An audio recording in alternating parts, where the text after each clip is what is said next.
जी हाँ दोस्तों, आखिर जिस बात का डर बंगाल में बागी गुट के विधायकों और सांसदों को हो रहा था वही होने लगा।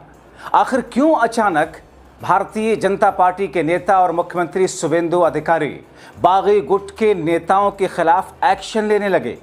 क्या ये सिरफुटौल आगे बढ़ करके आने वाले दिनों में इस तौर पर खड़ी होगी जिसमें दिल्ली हिलेगी, या फिर भारतीय जनता पार्टी का खेमा इन बागी गुट के लोगों से भी किनारा कर लेगा?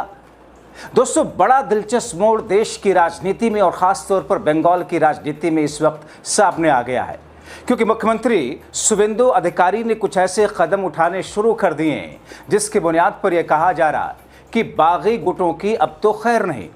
तो क्या शुवेंदु अधिकारी को दिल्ली से कोई ऐसा आदेश मिला जिसके आधार पर वो कुछ ऐसा कर रहे हैं ताकि जनता में एक मैसेज जाए कि हमारी सरकार सिर्फ और सिर्फ जनहितैषी कामों को लेकर आगे बढ़ रही है?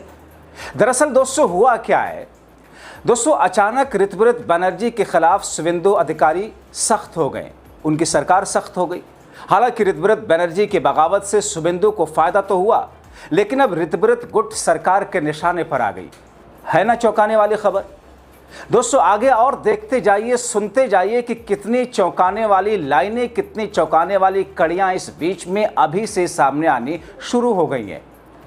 दोस्तों, हाल में जब शुवेंदु सरकार ने विधानसभा में समान नागरिक संहिता यानी कि यूसीसी विधेयक की समीक्षा के लिए कमेटी गठित करने का प्रस्ताव रखा, तो ऋतुव्रत बनर्जी के नेतृत्व वाले इस बागी गुट ने इसका विरोध कर दिया और सदन से वॉकआउट कर दिया। हर कोई हैरान था, हम भी हैरान थे कि आखिर ये कौन सी कड़ी है। आखिर ऋतुव्रत बनर्जी आगे अपने आने वाले दिनों के लिए अपने गुट के साथ में मिलकर के कौन सा खेला करने वाले हैं, क्योंकि माना यह गया था कि भारतीय जनता पार्टी जो चाहेगी वही होगा। मगर दोस्तों, बात सिर्फ इतनी भर नहीं है, बात यह भी है कि एक तरफ बागी गुट और सरकार के बीच में ये टकराव, तो दूसरी तरफ बागी गुट के बीच में आपस में भी एक टकराव की स्थिति आ गई। अब दोस्तों, जैसे ही यूसीसी वाले प्रस्ताव का विरोध किया बागी गुट ने, वॉकआउट किया सदन से, सीएम शुवेंदु ने साफ कर दिया कि सरकार के एजेंडे में बाधा डालने वाले किसी भी गुट को बख्शा नहीं जाएगा। ये लाइन अपने आप में दर्शाती है कि दोस्तों, बंगाल के अंदर सब कुछ ठीक नहीं चल रहा है। और यही दरअसल ममता बनर्जी, अभिषेक बनर्जी के गुट के लिए वो डूबते को तिनका का सहारा मिल गया, जिसकी बुनियाद पर वो इंडिया गठबंधन के साथ में मिलकर के अपनी राजनीतिक जमीन को फिर से समेटने, विस्तार देने और मजबूत देने करने की कवायद में। ममता बनर्जी की तरह ऋतुव्रत बनर्जी की अगुवाई वाले बागी गुट ने शहीद दिवस पर रैली करने की जो योजना बनाई थी, इसे बागी गुट एक नई शुरुआत के तौर पर पेश करना चाहता है। लेकिन शुवेंदु सरकार ने शहीद दिवस पर होने वाले कार्यक्रम के लिए बागी गुट को भी इजाजत नहीं दी। इस तरह ऋतुव्रत बनर्जी के गुट के सियासी अरमानों पर बड़ा पानी फिरा। इतना ही नहीं दोस्तों, बात कर लेते हैं उस नेता की और उस बागी की जो कि विधानसभा चुनाव के पहले टीएमसी के खिलाफ खड़ा हो गया था, इसी भारतीय जनता पार्टी के इशारे पर। हुमायूं कबीर, जिसे ममता बनर्जी ने बाहर का रास्ता दिखा दिया था, और बीजेपी को मदद करने के लिए उस शख्स ने क्या कुछ नहीं किया। दोस्तों, हुमायूं कबीर के खिलाफ भी शुवेंदु सरकार शिकंजा कसवा रही है, कानूनी शिकंजा। दरअसल टीएमसी से निलंबित होने के बाद आम जनता अनन्य पार्टी यानी कि एजीयूपी बनाने वाले नौदा के विधायक हुमायूं कबीर इस समय शुवेंदु सरकार के सबसे तीखे निशाने पर हैं। मुर्शिदाबाद में एक जनसभा के दौरान हुमायूं कबीर ने भाजपा नेतृत्व को धमकी देते हुए कहा था कि जिस दिन मैंने हजारों मुस्लिमों को एकजुट करके सड़कों पर उतार दिया, उस दिन इतना कड़ा प्रहार करूंगा कि बीजेपी का झंडा उठाने वाला कोई नहीं बचेगा। दोस्तों, अचानक ये खबरें कैसे तैरने लगी, अचानक ये सारी स्थितियां कैसे उत्पन्न हो गई? हुमायूं कबीर के भड़काऊ और सांप्रदायिक बयान पर मुख्यमंत्री शुवेंदु अधिकारी ने विधानसभा में कड़ा रुख अपनाते हुए कहा कि अब बहुत हुआ, ऐसे तत्वों को स्थायी सबक सिखाने का समय आ चुका है। शुवेंदु सरकार ने कबीर के खिलाफ रेजीनगर और शक्तिपुर थानों में गंभीर आपराधिक मामले दर्ज करा दिए। शुवेंदु अधिकारी ने चेतावनी देते हुए कहा कि ये हुमायूं कबीर का आखिरी ऐसा बयान होगा और राज्य में कानून का राज स्थापित करने के लिए गुंडागर्दी को पूरी तरीके से कुचल दिया जाएगा। दोस्तों, बंगाल में हुमायूं कबीर जैसे नेताओं पर भड़काऊ बयानों के लिए कानूनी चाबुक चलाकर शुवेंदु सरकार ने यह साफ संदेश देने की कोशिश की है कि टीएमसी का कोई भी धड़ा अगर उनके एजेंडे के आड़े आया तो सियासी अंजाम भुगतने होंगे। यानी कि दोस्तों, अब शब्द देखिए, भाषा देखिए और लाइन देखिए शुभेंदु अधिकारी की कि टीएमसी का कोई भी धड़ा, जाहिर तौर पर टीएमसी के इस वक्त दो ही धड़े हैं। एक टीएमसी जो ममता बनर्जी और अभिषेक बनर्जी के गुट के साथ में है, एक धड़ा वो जो कि बागी गुट का धड़ा है। अब उनको चेतावनी दे रहे हैं शुभेंदु अधिकारी एक तरीके से ऋतुव्रत बनर्जी वाले गुट को और टीएमसी के बागी गुट के सांसदों वाले गुट को भी, कि अगर किसी ने भी हमारी कार्रवाई के बीच में हुमायूं कबीर के लिए आकर किसी भी तरह की बयानबाजी की तो कार्रवाई के लिए तैयार रहें। अब दोस्तों, खुद आप सोचिए, जिनको पहले तोड़ा गया, ममता से अलग किया गया, हुमायूं कबीर, ऋतुव्रत बनर्जी सरीखे बागियों के साथ से अटकी हैं। अब दोस्तों, आप देखिए कि ऋतुव्रत और हुमायूं ने तो बाकायदा बीजेपी के लिए काम किया था। आप थोड़ी देर के लिए मई महीने में आपको मैं ले चलता हूं, जब मई में इसी साल चुनाव के बाद दिल्ली के बंगा भवन में सीएम शुभेंदु अधिकारी से एक अचानक मुलाकात के बाद टीएमसी विधायक ऋतुव्रत बनर्जी ने पार्टी के खिलाफ बगावत का बिगुल फूंका था।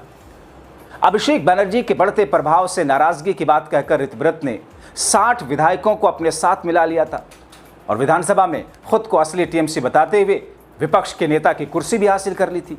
कहा यह गया कि साहब, सब कुछ भारतीय जनता पार्टी के इशारे पर हुआ, ये भारतीय जनता पार्टी के शह पर हुआ। मगर अब क्या हो रहा है खुद उनके साथ में? इस बीच में एक और ट्विस्ट बागियों के बीच ही पैदा हो गया। बागी आपस में फिर से उसी मुद्दे पर भिड़ते नजर आ रहे हैं, जिसमें विधायक गुलशन मलिक ने सीधे ऋतुव्रत बनर्जी के फैसले पर सवाल उठा दिए। मलिक ने कहा कि हमें बताया गया था कि पार्टी ममता बनर्जी के नेतृत्व में ही आगे बढ़ेगी, वो केवल सलाहकार नहीं है, हम चाहते हैं कि पार्टी उनके नेतृत्व में काम करे। मलिक की इस चेतावनी ने बागी गुट के भीतर चल रही अंदरूनी खींचतान को सरेआम चौराहे पर लाकर के खड़ा कर दिया। अब दोस्तों, बगावत के इस नए ट्विस्ट ने ऋतुव्रत बनर्जी के माथे पर पसीना ला दिया। गुलशन मलिक ने यहां तक कह दिया था कि अगर ममता बनर्जी को सर्वोच्च नेता के रूप में स्वीकार नहीं किया जाता तो हमें सोचना होगा कि हमें इस बागी खेमे में रहना चाहिए या नहीं। अब दोस्तों, जो खबरें लगातार छपती रही उसके मुताबिक सिर्फ गुलशन मलिक ही नहीं बल्कि सिताई से विधायक संगीता राय, बसुनिया से भी सुर मिलाते हुए कहा कि ममता बनर्जी हमारी सर्वोच्च नेता हैं, आगे भी रहेंगी, केवल सलाहकार का पद देकर घर नहीं बिठाया जा सकता। दोस्तों, भले ही ये बयान बीते दिनों का है, लेकिन इस बयान की सुगबुगाहट में हर गुजरते दिन के साथ में बागियों के बीच में आपसी खींचतान भी चल रही है। कुछ बागी अब इस उम्मीद में आ गए हैं कि हम इस तौर पर टीएमसी को तोड़ करके 60-65 विधायकों को अपने साथ लेकर के आए तो फिर सत्ता में भागीदारी भी होनी चाहिए। जैसा कि सांसद इस वक्त मोदी सरकार के सामने, मोदी शाह के सामने एक शर्त रख रहे हैं, तो इनकी बढ़ती हुई महत्वाकांक्षा ही दरअसल क्या शुभेंदु अधिकारी के लिए इस तरीके के कदम उठाने को मजबूर कर रही है, और इसमें दिल्ली की तरफ से एक संकेत और एक सलाह है। दोस्तों, अंततः ये साफ होगा कि बंगाल की राजनीति का ये खेल अब इतना आसान नहीं है। जो बागी कल तक दीदी के गोटी काटने चले थे, वो आज खुद अपनी गोटी बचाने के लिए ऋतुव्रत बनर्जी का पत्ता साफ करने में जुट गए। ऋतुव्रत ने सोचा था कि वो नए किंग मेकर बने हैं, लेकिन उनके अपने ही साथियों ने उन्हें बीच मझधार में अकेला छोड़ दिया। ममता बनर्जी का राजनीतिक और भावनात्मक प्रभाव ऐसा है कि उनके नाम के बिना बंगाल में बगावत की नाव भी तैर नहीं सकती। खेला अब ऋतुव्रत बनर्जी के साथ में हो गया। अब दोस्तों, आप देखिए इन तमाम कड़ियों को जोड़ करके कि आखिर बंगाल में जो कुछ हो रहा है और जिसे दरबारी मीडिया बिल्कुल इग्नोर कर रहा है, इन खबरों को छाप तक नहीं रहा। उधर दूसरी तरफ एक पैरेलल लाइन जो कि शुभेंदु अधिकारी लगातार चलाए हुए हैं कि विधानसभा चुनाव में ममता से सत्ता छीनने के बाद ममता बनर्जी के बचे खुचे वफादार नेताओं को भी तोड़ने की कोशिश। शुभेंदु सरकार अब पूरी तरह ममता बनर्जी गुट को सियासी रूप से पंगु बनाने के लिए 2011 से 2026 के शासनकाल के दौरान हुए संस्थागत भ्रष्टाचार, भाई भतीजावाद, राशन भर्ती घोटालों की जांच को तेज धार दे रहे हैं। शाहजहां शेख, शौकत मुल्ला, जहांगीर खान जैसे ममता के करीबी और बाहुबली नेताओं पर कानूनी शिकंजा कसना सीधे तौर पर ममता गुट की रीढ़ तोड़ने की रणनीति का हिस्सा है। कोलकाता की राजनीति में 21 जुलाई का शहीद दिवस की अपनी सियासी अहमियत है। टीएमसी के लिए केवल एक तारीख नहीं बल्कि एक पार्टी की आत्मा है। ममता बनर्जी का आधिकारिक खेमा इस दिन रैली करने की तैयारी में है, लेकिन प्रशासन ने पूरे इलाके में धारा 163 लागू करके कार्यक्रम के लिए अनुमति देने से इनकार कर दिया। इसके चलते ममता खेमे के शक्ति प्रदर्शन की तैयारी पर पुलिस की सख्ती ने पानी फेर दिया। लेकिन ये पानी सिर्फ ममता बनर्जी गुट के लिए नहीं फेरा गया, बल्कि एक तीर से शुभेंदु अधिकारी ने दो निशाने साध दिए। यानी कि एक तरफ ममता गुट के लिए एक प्रहार, तो दूसरी तरफ बागी गुट वाले ऋतुव्रत बनर्जी के लिए एक संदेश और उन पर एक कड़ा शिकंजा। लेकिन जिस तरीके से बागी गुट तो अभी अभी महीने भर पहले भारतीय जनता पार्टी के साथ मिलकर के अलग गुट बनाए, उससे पहले तो ममता के साथ ही थे। तो ऐसे में 2011 से लेकर के 2026 के बीच में इन नेताओं ने, जो कि अब बागी गुट में हैं या फिर ममता गुट में हैं, उनके खिलाफ कानूनी शिकंजा कस करके शुभेंदु अधिकारी एक तीर से कई निशाना साधने की कोशिश कर रहे हैं। यानी कि एक ऐसी चाल भारतीय जनता पार्टी ने चली बंगाल में, जिसमें घेराव करके ममता बनर्जी से सत्ता छीनी, उसके बाद में प्रहार के जरिए, हिंसा के जरिए कथित तौर पर ममता बनर्जी उनके लोगों, उनके पार्टी को अपंग कर दिया, उनकी पार्टी को तोड़ करके ध्वस्त कर दिया। और अब जिन लोगों को तोड़कर अपने साथ मिलाया, उनकी राजनीतिक जमीन को ऐसा खींच करके हाशिए पर डालने की कोशिश है, जिसमें आने वाले दिनों में ये पूरी तरीके से राजनीतिक तौर पर जनता के बीच में अप्रासंगिक हो जाए। यानी कि एक ऐसा master stroke Bharatiya Janata party ने चला, जिसके बुनियाद पर बंगाल में अब सिर्फ बीजेपी अपनी ही कश्ती चलाना चाहती है। लेकिन दोस्तों, इन तमाम चीज़ों के बीच में बागी गुट के लिए सोचने का मौका है कि उन्होंने आखिर हासिल क्या किया।